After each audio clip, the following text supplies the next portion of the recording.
नीतीश कुमार का जो सपना है वो सबसे ज़्यादा शराबबंदी को लेकर के है और उसी को फॉलोअप करने के लिए एक बड़ी जिम्मेवारी बहादुरपुर के विधायक मंत्री बने मदन सहनी के कंधों पर बड़ी जिम्मेवारी है। मैं बताना चाहूँगा कि माननीय मंत्री जी का जो सोच रहा है मंत्री बनने के बाद से, तो उनका क्लियर कट डायरेक्शन है कि जो भी अवैध शराब कारोबारी हैं वो बख्शे नहीं जाएंगे, चाहे वो पीने वाले हों, बेचने वाले हों या किसी तरह के अवैध शराब बाहर से लाते हों या यहाँ बनाते हों।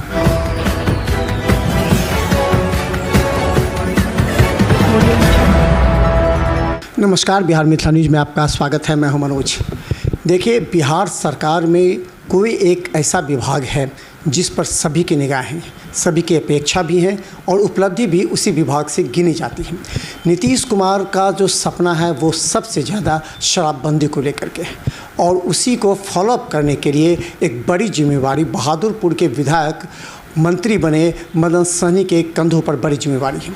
याद कीजिए, जिस समय उन्होंने शपथ ग्रहण के बाद कहा था कि अब इस बार उनके कंधों पर जो नीतीश कुमार ने जिम्मेवारी दी है उसे अच्छी तरीके से निभाएंगे। मद्य निषेध विभाग के साथ कोऑर्डिनेशन बनाकर मंत्री मदन सहनी ने कई ऐसे आदेश जारी किए थे जिससे सबकी निगाहें हैं। हम बता दें, अभी हम सहायक आयुक्त हैं मद्य निषेध विभाग के दरभंगा में, प्रदीप कुमार जी वो हमारे साथ हैं, क्योंकि इनके कंधों पर भी बड़ी जिम्मेवारी इसलिए बनती है कि जो मंत्री हैं मद्य निषेध के वो इसी दरभंगा के रहने वाले हैं और ये और उपलब्धि गिनाने का समय है।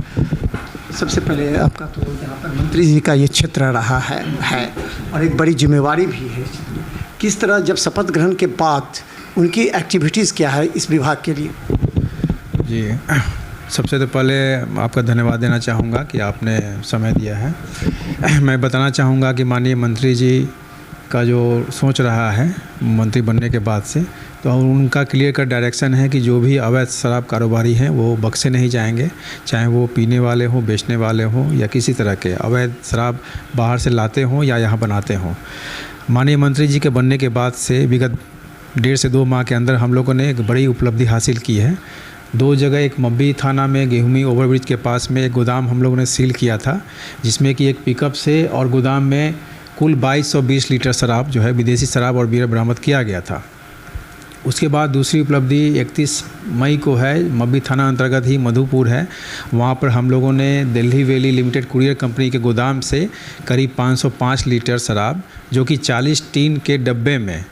रखा हुआ, उसमें जो है लकड़ी का बुरादा उसमें डाल के रखा हुआ था, वो बरामद किया।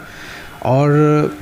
Delhi valley limited courier company के कर्मियों के सहयोग से हम लोगों ने उसका जो मास्टरमाइंड जो माफिया थे उनको हम लोगों ने मधुबनी से गिरफ़्तार किया और ये जो है 24 घंटे के अंदर हमारे एक्साइज टीम जो है मधुबनी एक्साइज टीम के सहयोग से जो है गिरफ़्तार की है। इसके अलावे जो है विगत 4-5 दिन पूर्व ही जो है 3 तारीख को जून माह में सारा मोहनपुर में हम लोग को सूचना मिली कि झाड़ी में जो है छुपा के शराब रखी गई है। वहाँ हमारी टीम गई और 387 लीटर विदेशी शराब बरामद करके हम लोगों ने अभियोग दर्ज किया है। इसके साथ साथ आपको बताना चाहेंगे कि हम लोग लगातार ड्रोन से 3 जो हमारे थाना है सदर, बेनीपुर और बिरौल, उसमें हम लोग लगातार छापमारी करते हैं। प्रतिदिन जो है ड्रोन से छापमारी होती है और जो भी शराब है वो नष्ट की जाती है, अभियुक्त भी पकड़े जाते हैं, वाहन भी पकड़े जाते हैं। हम लोग जो है लगातार वाहन जांच करते हैं, उस वाहन जांच के क्रम में भी शराब पकड़ी जाती है और ट्रेन की भी हम लोग जांच करते हैं। ये 1.5 से 2 माह के अंदर हम लोगों ने 3 सफलता पाई है ट्रेन में, खास करके स्वतंत्रता सेनानी जो ट्रेन है इसमें से हम लोगों ने 2-4 को 60 लीटर के करीब जो विदेशी शराब के साथ एक महिला को गिरफ़्तार किया गया था जो कि एसी में सफ़र कर रही थी, उस सूचना मिली थी। दूसरा 15 मई को भी हम लोगों ने 2 अभियुक्त को गिरफ़्तार किया है 15.630 लीटर विदेशी शराब के साथ में। इसमें आरपीएफ और जीआरपी का सहयोग रहता है और हमारे जो पुलिस थाना है जितने ज़िले में सबका सहयोग रहता है। हम लोग पुलिस थाना के सहयोग से हम लोग करते हैं और पुलिस थाना भी हमारे सहयोग से छापा। एक बड़ा सवाल हमेशा से हमने कई वर्षों से देखा है कि जो भय होता है वो पुलिस से होता है, मद्य निषेध विभाग से नहीं। कई बार हमला भी हो गया मद्य निषेध विभाग की टीम पर, क्योंकि ये जो माफिया हैं, ये जो शराब चलाते हैं, इन लोगों को डर भय नहीं है। उसके लिए क्या आपने मंत्री जी से बात की है कि हमें स्पेशल फोर्स मिलनी चाहिए, हमें कुछ अतिरिक्त बल मिलनी चाहिए, क्योंकि बल की कमी हमें लगता है कि ज़रूर इस विभाग को है? देखिए, हमारे मतलब पिछले तुलना में जो बल बढ़ा है, हमारे सिपाही की बहाली हुई है, थाना मतलब कि दरोगा जो है, सब इंस्पेक्टर ASI सब की बहाली हुई है और सभी लोग काम कर रहे हैं। तो चूँकि पुलिस का ज़्यादा थाना क्षेत्र पड़ता है किसी भी ज़िला में, यहाँ भी लगभग 30-35 थाने हैं जो पुलिस के हैं और हमारा 3 ही थाना है। तो निश्चित है कि थोड़ा सा तो हम लोग को रहता है कम थाना होने से, कम बल होने से, लेकिन हमारे माननीय मंत्री जी का भी है और हमारे विभाग के भी सचिव महोदय का भी है कि हमारा जो बल है होमगार्ड वो हमें अभी मिलने वाला है, जो कि बढ़ा के मिलने वाला है, जिसका डिस्ट्रीब्यूशन हम लोग तीनों थाने में करेंगे और हम लोग पुलिस के सहयोग से भी जो है लगातार गिरफ्तारी और छापेमारी करेंगे। मंत्री जी ने कहा था कि SSP से उन्होंने बात भी की थी कि पूरा कोऑर्डिनेशन, पुलिस का पूरा कोऑर्डिनेशन, बिहार पुलिस और मद्य निषेध विभाग दोनों का कोऑर्डिनेशन होगा तभी सफलता पाई जा सकती है, क्योंकि धीरे धीरे ग्रामीण स्तर पर जिस तरह बढ़ रहा है शराब का, जहरीली शराब की व्यावसायिक है, उसके लिए किस तरह आप लोग छापेमारी टीम तैयार करते हैं, किस तरह सूचना तंत्र मजबूत करते हैं, क्योंकि सूचना तंत्र भी काफ़ी महत्वपूर्ण है। जी, माननीय मंत्री जी यहाँ ज़िला में आने के बाद में एक प्रथम बैठक किए थे दरभंगा ज़िला का, उसमें DM साहब, SP साहब और सभी पदाधिकारी रजिस्ट्री ऑफिस और एक्साइज के थे। माननीय मंत्री जी का स्पष्ट था कि जो है हमने शराबबंदी पूर्ण रूप से लागू करनी है, हम लोग भी हैं।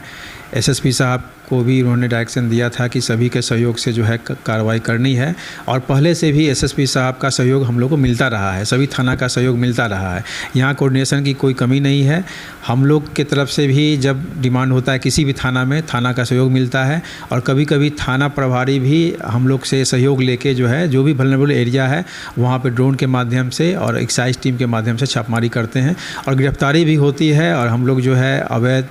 पास वगैरह जो होता है, चुलाई शराब है, उसको भी नष्ट करते हैं और वहाँ भी गिरफ्तार करते हैं। ज्वाइंट ऑपरेशन जब बिहार पुलिस या फिर आपका ज्वाइंट ऑपरेशन के लिए जब आप कॉल करते, कितने समय में कोऑर्डिनेशन बन जाता है और किस तरह आप लोग जब छापेमारी टीम जाती है तो कितना कॉपरेशन रहता है उन लोगों का, या फिर कभी कभी कॉम्प्रोमाइजिंग पोजीशन हो जाता है वहाँ पर बिहार पुलिस के लिए जो चर्चा रहती है? जी नहीं, सहयोग मिलता है और एक्चुअली हम लोग जिस थाना में जाते हैं तो सिर्फ थाना प्रभारी को सूचित करते हैं कि आपके क्षेत्र में छापेमारी करनी है, हम लोग जगह भी नहीं बताते हैं और वहाँ जाके जो है जितना जल्दी टीम का सहयोग वहाँ से मिलता है हम लोग साथ में जाके ज्वाइंट ऑपरेशन करते हैं और हमारी जो सूचना होती है हम लोग उस जगह पे जाके जो है थाना प्रभारी और जो उनकी टीम है उनके सहयोग से करते हैं। उसी तरह थाना प्रभारी भी बताते हैं कि हमारे क्षेत्र में मतलब उनके थाना एरिया में हमें छापेमारी करनी है, आपका सहयोग चाहिए एक्साइज का, तो हम भी अपनी टीम भेज देते हैं। बाकी उनकी सूचना के आधार पर हमारी टीम सहयोग में रहती है और जब हम जाते हैं तो सिर्फ हम ये उनको ये बताते हैं कि आपके थाना में है और उनका पूरी सहयोग मिलता है। अगर कहीं कोई सूचना नहीं आ पाती है तो उनके जो टीम है, दफादार हैं, चौकीदार हैं, उनके माध्यम से हम लोग जो है व्यक्ति विशेष का पहचान करते हैं और उस पर जो है हम लोग फरार अभियोग दर्ज करते हैं और बाद में गिरफ्तारी भी होती है। एक चीज़ कन्फ्यूज़न लोगों में, पुलिस जिसे गिरफ्तार करती है एक ही मामला में, शराब मामला में, पीने मामला में या शराब जब्ती मामला में, फिर मद्य निषेध विभाग की टीम गिरफ्तार करती है, दोनों का जो सुनवाई है, दोनों का जो दंड है वो किस पद्धति पर होता है? दोनों का अलग अलग है या फिर आपके यहाँ अलग धारा है, उसके यहाँ अलग धारा है, या फिर किस तरह की सज़ा होती है? देखिए, ये बिहार मद्य निषेध उत्पाद अधिनियम जब 2016 में लागू हुआ था, उसके बाद से 2018 में और 2022 में रिवाइज हुआ है। तो अधिनियम के अंतर्गत पुलिस भी काम करती है, उसी अधिनियम के तहत एक्साइज भी काम करती है, इसलिए जो भी अधिनियम एक्ट है वो सेम है और हम लोग जो केस करेंगे उस पर भी उतनी ही सज़ा है जो पुलिस केस करेगी उस पर। इसलिए एक्साइज का जो भी केस है उसमें एक्साइज केस करे या पुलिस, दोनों में सेम जगह सुनवाई होती है। स्पेशल कोर्ट है एक्साइज का, वहीं सुनवाई होती है और वहीं पे जो है डिसाइड होता है और सज़ा एक ही है। जैसे अगर कोई पकड़ा गया पीने में, उसकी क्या सज़ा है? और अगर शराब का एक बोतल पकड़ा या एक ट्रक पकड़ा जिस तरह, तो उसकी क्या सज़ा होगी? देखिए, पीने में जो है धारा 37 में हम लोग कार्रवाई करते हैं। तो पीने में जो है अगर प्रथम बार वो पीता है और वो स्वीकार करता है अपराध, तो माननीय न्यायालय में जो है 2000 से 5000 के बीच में जो है उसको फाइन करके विमुक्त किया जाता है। लेकिन अगर वही व्यक्ति दोबारा पकड़ा जाता है तो उसको जो है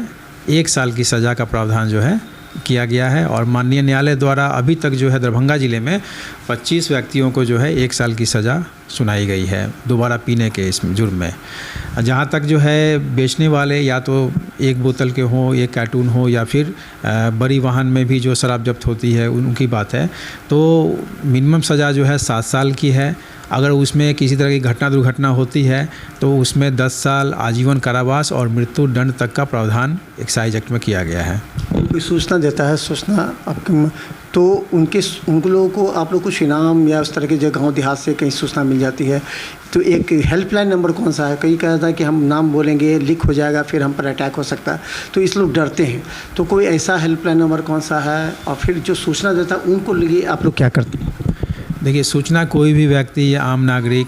पब्लिक जनप्रतिनिधि हमारे मोबाइल पे आती है, हमारे थाना प्रभारी हैं उनको भी सरकारी मोबाइल है उन पे भी आती है, तो हम लोग सूचना पे कार्रवाई करते हैं। लेकिन अगर किसी को लगता है कि नहीं किसी पदाधिकारी से सूचना लीक हो सकती है तो जो हमारा मुख्यालय का टोल फ्री नंबर है 15545 उसमें वो लोग सूचना देते हैं और वहाँ से जो है कॉल सेंटर से हमारे मोबाइल पे आता है, जिसमें उस व्यक्ति का नाम पता गोपनीय रहता है और आने के 2 घंटे के अंदर हम लोग कार्रवाई करते हैं और उसका सूचना फिर जो है हम लोग कंप्लायंस जो है कंट्रोल रूम को कर देते हैं। इसलिए इसमें कहीं भी किसी को डरने की आवश्यकता नहीं है कि उनका नाम और जो है पता लीक हो जाएगा, उनका नाम सामने आएगा, मोबाइल नंबर, तो आप जो है वो कर सकते हैं और सूचना देने का आप जिला में भी दे सकते हैं और आप कंट्रोल रूम पे भी दे सकते हैं। अंतिम में अब क्या स्ट्रैटेजी आपकी है? कुछ नया स्ट्रैटेजी नई गवर्नमेंट नई मंत्री बनने के बाद, चूँकि ये क्षेत्र मंत्री जी का है, गांव मतलब इनका ये क्षेत्र रहा है, तो एक बड़ी जिम्मेवारी है कि यहाँ से किसी तरह की कोई दुर्घटना न हो। इसके लिए किस तरह के विशेष टास्क या किस तरह की स्ट्रैटेजी अब अपना रहे हैं आप? देखिए, हमारे यहाँ एक्साइज के 3 थाने हैं, सदर और बेनीपुर, बिरौल। इसके अलावा चूँकि डीएसपी पुलिस में जो है सदर 1 सदर 2 है, तो हमने भी चूँकि सदर क्षेत्र बड़ा है इसमें 2 भाग कर दिया, सदर 1 सदर 2। तो हमारी 3 थाने में 4 टीम प्लस एक मोबाइल की टीम, 5 टीम है। ज़िले में जो है हमारी एक्साइज टीम की 5 टीमें हैं जो कि लगातार जो है छापेमारी, वाहन जांच, गश्ती और जितने भी कुरियर कंपनी और गोदाम हैं उसकी जांच जो है हम लोग लगातार रेंडमली करते रहते हैं। तो सभी थाना और सभी टीम द्वारा जो है प्रतिदिन छापेमारी कार्य किया जाता है। इसके अलावे हमारे पास एक ड्रोन टीम है जो कि प्रतिदिन जो है सुबह शाम वल्नरेबल एरिया में जाती है, नदी किनारे या जहाँ भी उनको सूचना है कि वहाँ पे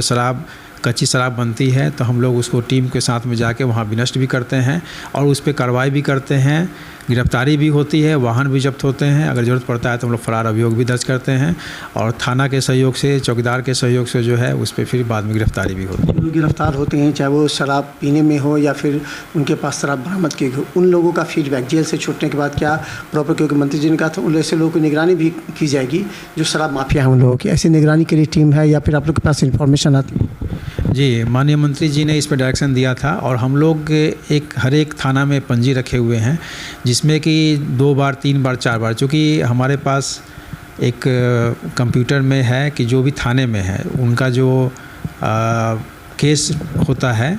वो कब केस उनके ऊपर दर्ज किया गया है, या थाने में हो चाहे एक्साइज में हो, तो उसका एक हम लोग रिकॉर्ड रखे हुए हैं। यहाँ पे करीब 70 से 75 लोगों के ऊपर सीसीए भी लगाने का प्रस्ताव हम लोग भेजे थे, जिसमें करीब 4 उत्पाद से और लगभग करीब 70 के आसपास पुलिस थाने से दिया गया था। तो सीसीए लगने के बाद जो है उनके ऊपर कार्रवाई जो है मतलब सख्ती से और की जा सकती है और हम लोग देख रहे हैं कि और कितने व्यक्ति हैं कि जो इसमें शामिल हैं, तो हम लोग सीसीए का प्रस्ताव और बढ़ाने पे भी विचार कर रहे हैं। अंतिम सवाल, क्या लगता है कि कार्रवाई से कुछ संख्या घटी है, चाहे पीने वाले को हो या शराब बेचने वाले से हो? क्या लगता है कि नीतीश कुमार का जो सपना है शराबबंदी वो लगभग सफल हो रहा है या फिर उस दिशा में आगे बढ़ते जा रहा है? जी नहीं, माननीय मुख्यमंत्री, पूर्व मुख्यमंत्री हों चाहे वर्तमान मुख्यमंत्री हों, हमारे माननीय मंत्री जी हैं, तो इनका भी विज़न क्लियर है, हम लोग उस पर काम कर रहे हैं और जहाँ तक है हमें सफलता मिल रही है। लेकिन स्वाभाविक है कि कुछ लोग ऐसे होते हैं जो कि इस पेशे से जुड़े हुए हैं और 2 बार 3 बार भी पकड़े जा चुके हैं, तो उन्हें भय जो है कम हो गया है। लेकिन हम लोग उसमें सीसीए लगाकर उनकी जो है संपत्ति है उसको जब्त करने का प्रस्ताव करके और उनका जो है स्पीडी ट्रायल करा के उनको सज़ा दिलाने के प्रयास में लगे हुए हैं, जो एक्साइज और पुलिस लगी हुई है। और इस तरह का अगर उनको सज़ा होता है, स्पीडी ट्रायल के माध्यम से सीसीए लगता है, तो निश्चित है कि अपराधियों पे भी जाएगा मैसेज कि नहीं, हमें जो है मुख्य धारा में आके जीविका के माध्यम से या अन्य साधन के माध्यम से हमें रोज़गार करना है और इसको छोड़ना है और हमारा जो माननीय मुख्यमंत्री जी का सपना है वो साकार होगा, माननीय मंत्री जी का सपना है मद्य निषेध का वो साकार होगा। तो धन्यवाद देखिए, शराबबंदी एक बहुत चैलेंजिंग जॉब है, चाहे मंत्री हो या फिर तमाम मद्य निषेध विभाग के अधिकारी और कर्मचारी, क्योंकि जिस तरह लोगों में भय दिखाकर, क्योंकि सपना सिर्फ एक है कि पीने से आदमी बीमार पड़ता है, मरता है और पारिवारिक विवाद झगड़ा होता है। इससे निपटाने के लिए जो शराबबंदी चलाई गई थी, जिसका व्यापक असर भी दिखा है। कई क्षेत्रों में कहा जाता है कि 70% तक